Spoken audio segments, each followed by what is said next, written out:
Bismillahirrahmanirrahim. Alhamdulillah wassalatu wassalamu ala asyrafil anbiya mursalin sayyidina Muhammad wa ala alihi wa sahbihi ajma'in. Alhamdulillah, kita jumpa kesempatan tazkirah pada kali ini. InsyaAllah, alhamdulillah, agaknya semua sihat dan diredai Allah SWT. Yang mana kisah ini kita sambung daripada penerangan ataupun surah Al-Kahfi ayat ke-45 dengan 46, yang mana dalam ayat tersebut Allah sudah perumpamaan kehidupan manusia seperti dunia ibarat air hujan yang dikatakan turun di langit lalu bercampur dengan tanah, apabila kering dan datang angin akan meniup kekeringan mereka dah terbang oleh angin. Dan Allah tu maha berkuasa lagi dan maha bijaksana. Okey, dan dikatakan anak harta adalah perhiasan dunia. Jadi kita lihat di sini, kita ingin kupas sedikit tentang kehidupan Rasulullah SAW, yang mana kalau kita lihat Rasulullah tidak ambil dunia ibarat matlamat dia. Okay, kehidupan Rasulullah di dunia amatlah zuhud dan dia tidak kaya. Kalau dia nak kaya dah boleh kaya dah, itu Rasulullah.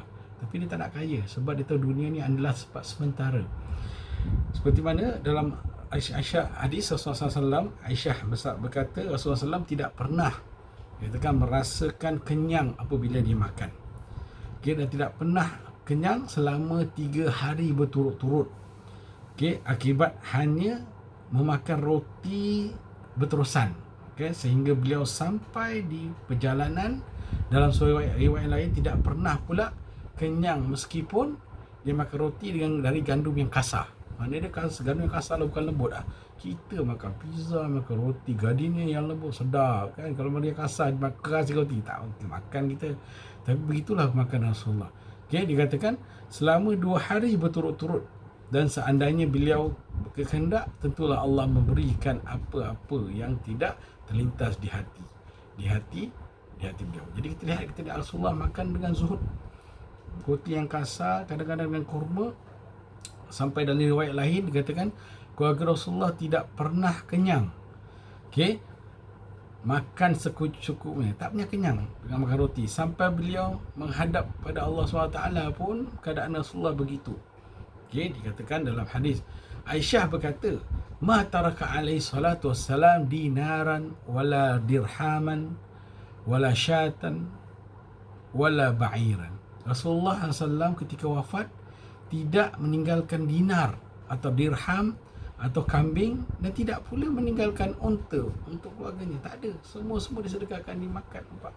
Semua disedekahkan, tidak ada yang ditinggalkan Rasulullah. Wa ma taraka alaihi salatu wassalam illa silahahu wa baghlatahu wa arda ja'alaha sadaqah. Apa yang ditinggalkan Nabi SAW ketika meninggal, tidak meninggalkan melainkan pedangnya untuk perang, bagal betina ataupun keldai betina, dan sebidang tanah yang telah disedekahkan. Nampak Rasulullah begitu. Dan ketika hidup Rasulullah, Aisyah berkata, sesungguhnya ketika Rasulullah wafat, dia tidak ada di rumah saya sesuatu yang dapat dimakan oleh orang yang menginginkan, kecuali hanya sedikit gandum kasar di dapur. Nampak, kita lihat begitu zuhud Rasulullah SAW dan kehidupan dia. Tidak mewah-mewah untuk kehidupan dunia. Rasulullah tidak kejar dunia. Dan ketika Rasulullah dikatakan dalam hadis lain, dikatakan Aisyah pernah bertanya, dan Rasulullah banyak, sungguhnya telah ditawarkan kepadaku, kata Rasulullah.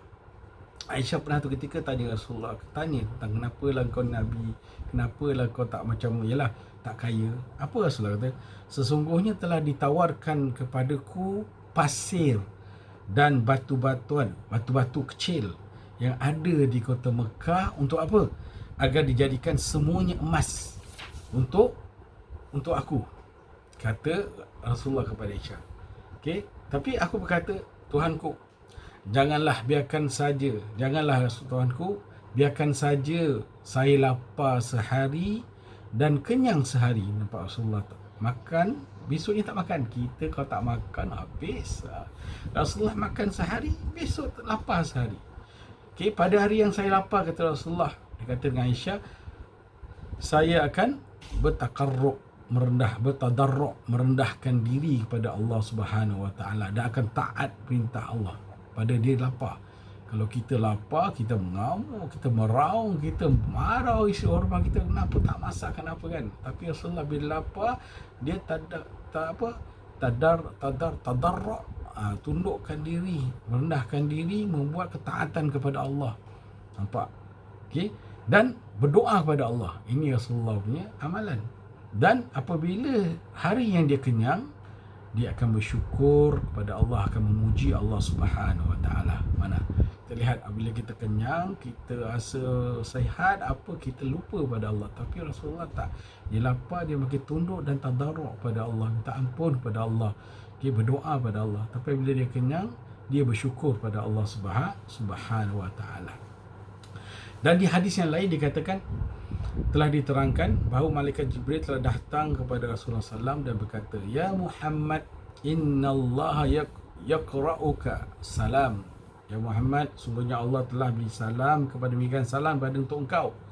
Wa yaqulu laka atuhibbu an aj'ala laka hadhi jabal dhahaban. Dia kata gitu. Dan dia berfirman lagi, dia serta berfirman kepadamu yang baginya, apakah engkau senang, kata Allah kepada Rasulullah melalui malaikat, okey, seandainya semua gunung-gunung itu aku jadikan emas untukmu dan aku selalu menyertaimu di mana kamu berada. Nampak? Beliau menunduk lalu berfikir sejenak lalu menjawab. Saya tak baca dalam bahasa Arab dia lah, bahasa Melayu dia teruskan. Apa dia kata? Ya Jibril, sesungguhnya dunia ini adalah rumah untuk orang yang tidak mempunyai rumah. Dunia ini adalah rumah untuk orang yang tidak mempunyai rumah, kata Rasulullah. Dan dikatakan dan merupakan harta untuk orang yang tidak mempunyai harta. Dunia yang kita lihat dulu ni. Okey, dan sesungguhnya dunia ini dikumpulkan dan ditimbunkan oleh orang yang tidak menggunakan akalnya. Nampak falsafah yang Rasulullah berikan. Kata Jibril kepada beliau, Ya Muhammad, mudah-mudahan Allah menguatkan pendirianmu dengan kata-kata dan kata-kata yang pasti.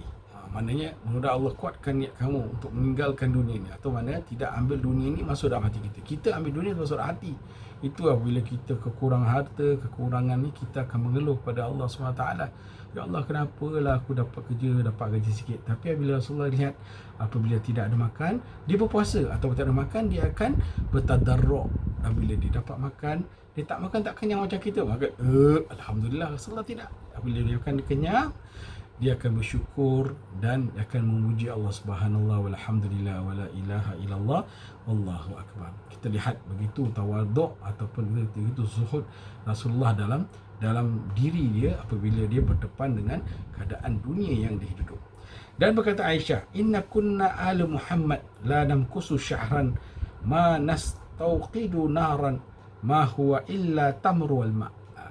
Okay, dalam hadis ni kalau kita lihat, sesungguhnya kami keluarga Muhammad, pernah selama sebulan tidak menyalakan api atau tidak memasaklah. Sebulan tak masak kerana tidak ada bahan nak masak. Kerana miskin sangat, nampak? Kerana mereka berzuhud sangat. Dan hanya ada tamar dan air saja untuk dimakan atau diminum. Kita boleh balik je tak ada makan, mengamuk kita dengan orang rumah, kenapa tak nak masak? kita lah kan. Tapi Rasulullah tidak, dia sabar. Dia tunjukkan yang diri dia menahan dunia ni daripada kelazatan dunia. Tapi Rasulullah tahu dunia ni adalah tempat persinggahan saja, bukan tempat kita kekal abadi. Bila kekal abadi? Di akhirat baqa. Di yang mungkin di akhirat sana kita akan kekal, yang baqa lah di sana. Kalau kita masuk syurga dan kita berdoa pada Allah semoga kita mendapat syurganya, dia katakan kekal. Siapa yang masuk syurga akan kekal selamanya, dan siapa akan masuk neraka akan kekal selamanya, kecuali dia ada iman walaupun sebesar zarrah akan dikeluarkan oleh Allah Subhanahu wa taala. Dan saat bahawa Rasulullah bersabda dalam hadisnya kepada Bilal, Ya Bilal, mut faqiran wala tamut ghaniyan. Wahai Bilal, kau meninggallah kamu dalam keadaan fakir dan meninggallah dalam keadaan, janganlah meninggal kamu dalam kekayaan. Nampak? Maknanya apabila kita ada harta, kita infakkan harta kita.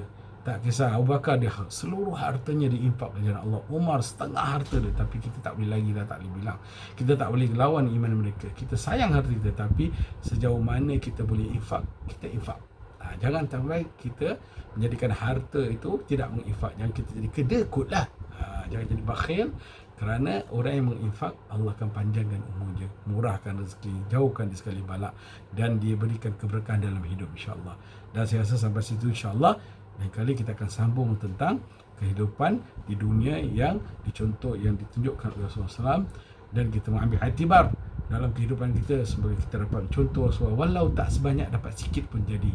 Ya, semoga kita mendapat manfaat dalam tazkirah ini, dan saya undur dulu. Assalamualaikum. InsyaAllah kesempatan lagi yang akan datang kita akan jumpa tentang kupasan ayat surah Al-Kahfi dalam bab dikatakan bab apa, ayat yang 45 dengan 46 tentang tercelanya musuh, musnahnya dunia. Maknanya itu dalam bab kata-kata itulah, tapi kita kupaskan tentang ayat bab surah Kahfi 45 dan 47. Saya akhiri. Assalamualaikum warahmatullahi taala wabarakatuh.